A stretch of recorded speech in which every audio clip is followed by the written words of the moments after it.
தற்பொழுது வெளியான அவசர செய்தி ஒன்று. ஈரான் அதிபர் சென்ற ஹெலிகாப்டர் விபத்து, அதிர்ச்சி சம்பவம்.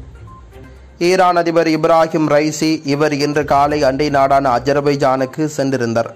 அஜர்பைஜான் ஈரான் இடையே பாயும் அரசாற்றின் குறுக்கே புதிதாக அணை கட்டப்பட்டுள்ளது. அந்த அணை திறப்பு விழாவுக்காக இப்ராஹிம் ரைசி இன்று அஜர்பைஜான் சென்றிருந்தார். அந்நாட்டு பயணத்தை முடித்துவிட்டு இப்ராஹிம் ரைசி ஹெலிகாப்டர் மூலம் ஈரான் திரும்பிக் கொண்டிருந்தார். அப்பொழுது அவர் பயணித்த ஹெலிகாப்டர் விபத்துக்குள்ளாகியுள்ளது. அஜர்பைஜானை ஒட்டியுள்ள ஈரானின் ஜல்பா நகரில் ஹெலிகாப்டர் விபத்துக்குள்ளானதாக தகவல்கள் வெளியாகியுள்ளன. இப்ராஹிம் ரைசி பயணித்த ஹெலிகாப்டர் மலைப்பகுதியில் விபத்துக்குள்ளானதாக தகவல்கள் வெளியாகியுள்ள நிலையில் ஹெலிகாப்டர் விபத்துக்குள்ளானதாக கருதப்படும் பகுதியில் கடுமையான மழை மற்றும் பனிமூட்டம் இருப்பதால் மீட்பு பணிகள் தாமதமாகியுள்ளதாக தகவல்கள் வெளியாகியுள்ளன. ஹெலிகாப்டரில் ஈரான் வெளியுறவுத்துறை மந்திரியும் பயணித்துள்ளார் என தகவல்கள் வெளியாகியுள்ளன. ஹெலிகாப்டரில் பயணித்த ஈரான் அதிபர் இப்ராஹிம் ரைசி, வெளியுறவுத்துறை மந்திரி உள்ளிட்டோரின் நிலை குறித்த தகவல் இதுவரை வெளியாகவில்லை.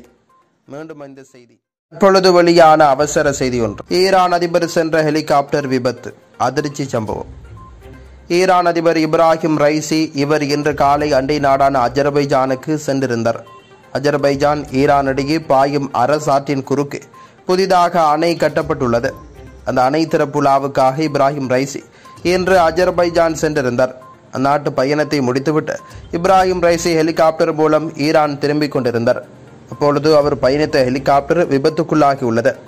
அஜர்பைஜானை ஒட்டியுள்ள ஈரானின் ஜல்பா நகரில் ஹெலிகாப்டர் விபத்துக்குள்ளானதாக தகவல்கள் வெளியாகியுள்ளன.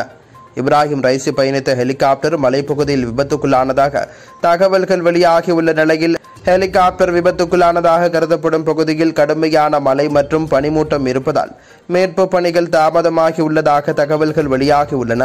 ஹெலிகாப்டரில் ஈரான் வெளியுறவுத்துறை மந்திரியும் பயணித்துள்ளார் என தகவல்கள் வெளியாகியுள்ளன. ஹெலிகாப்டரில் பயணித்த ஈரான் அதிபர் இப்ராஹிம் ரைசி, வெளியுறவுத்துறை மந்திரி உள்ளிட்டோரின் நிலை குறித்த தகவல் இதுவரை வெளியாகவில்லை.